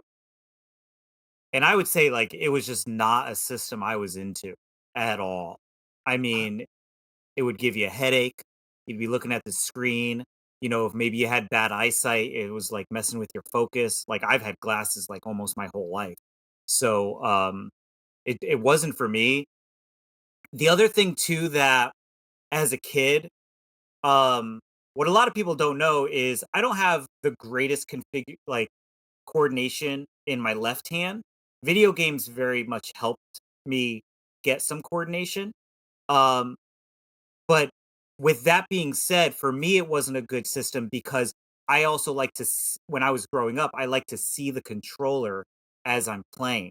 So when I'm having my head inside of the system, I can't see my hand and kind of like guide where the buttons are. Mhm. And so I think that that was kind of a big deterrence for me growing up. Um, now, what I wish they would have done, I wish they would have made some kind of an adapter like they did with the Super Game Boy, that you could Okay. play these games on maybe a Super Nintendo or something. That I think that was maybe a missed opportunity. So it did retail for $179.95 when it came out. That's That's a, $179.99 too much. it's equivalent to 380 in 2024 money. Oh, forget it. Forget it. No way. Absolutely not. I remember seeing it and thinking that is the most ridiculous looking thing I've ever seen, and just not being into it at all. Like, Yeah. I remember when it came out and being like, Mhm. and I'm gonna steer away from that thing. I think the fact that it was all like that weird back, like that red color, and you were like, if I was gonna play a video game, I wanted to sit on my couch and relax and play a video game on the TV, not Right. have to sit it like the rest of you have one, so you have to explain it to me. Like, how do you play that? Like, you sit at your kitchen table and lean in and get in there and play Yeah, it, I mean, or how like do you? I have my desk right here, so I, Yeah, find a desk, prop it up on, and yeah, you lean into it. And I've beaten the Wario game on there and Mario Clash. I played a few games. I personally never got any headaches or anything from playing. Kept my glasses on, playing that. So it could be user error on that. Mhm. Whether they did a better job at the design portion of it, like programming wise, and not rushed it out? Do you guys think maybe it would have performed better? Maybe? it Now I just don't remember when this came out. Go ahead, Keith. seems so gimmicky. I don't know if it would have. I Yeah. probably still would have fell flat just because of the fact that it was so gimmicky. Because their Yeah. marketing was, I feel like, best it could be, right? Crazy Okay. commercials. They're Yeah, like really pushing it as something different, right? I think that's what was the like, hey, this is something different, but maybe they took that chance and it was too much different. It wasn't Okay. what the people were looking for. So maybe regardless if it performed better or looked better, maybe if it was a full color thing in Mhm. there, maybe it wouldn't have still caught on. Maybe So picture that. If it was full color in there, you think yeah. it'd be a yeah. Like, difference? Yeah. what was why go with the red? What was the choices made there? Just rushed out and that was how they had, or what? I Like, mean, you could make the same argument though as the original Game Boy. Why did they go green? Mhm. Like it's kind of the same thing. But um do we know what system this was released between? The two systems that was released between? Like was this post SNES or post N64? Post N64, I believe. Okay. So before the Wii. No, GameCube? Before GameCube? Yeah, I mean, I could look that up. I did look up quickly. It says Nintendo claimed that the color display would have made jumpy images and have been too expensive. A color display might would require red, green, and blue LEDs. Blue Okay. LEDs were considerably expensive. Oh, Thus, plus interesting. the other drawbacks influence the decision for monochrome. Interesting. Okay. So that makes Again, with the be sense. cost. surprised by the release date on that, actually. What What do is we it? got, Keith? The release date on the Virtual Boy, this says, according to, I believe, Wikipedia, North America, August 14th, 1995. Oh wow. I thought it would have been later. Right. Yeah, so Super Nintendo was 91 Okay. So it was and before the N64. Mhm. N64 was 96. Wow. Okay, so it was kind of that. So it And would have made between sense if they did a Super Virtual Boy for the Super Nintendo. Like it would have been. They could have done that, or even the 64, right? or the 64. So Yeah. yeah, you're saying like something that would go into your N64 and then you would put a Virtual Boy game in to then play it on the Correct. TV. Yeah, Yeah. like the Yeah. Super Game Boy, right? Where you would drop Mhm. your Game Boy game in there, and then you'd see it on your TV screen, right? Drop it in your Super Nintendo and go. Something like that would Yeah. would have been good for sure. But the fact that it only has like what, a handful of games Mhm. speaks volumes too, right? Right, I mean, can right. we also admit that like some of the choices that Nintendo makes is a little off too. I mean, I'm gonna ask you guys this question: does anybody really play the 3D on the 3DS? Like, do you ever set it to the 3D version? True. No. Here and You there, know, but even I won't played play a that. long time in it. I mean, that thing hurts my eyes. Like, I can't do that.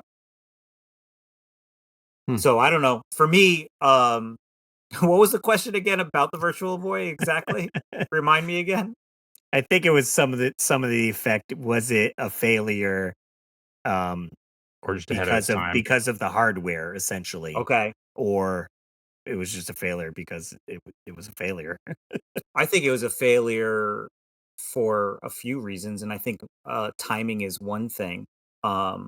You're only releasing it a few years after the Super Nintendo, right?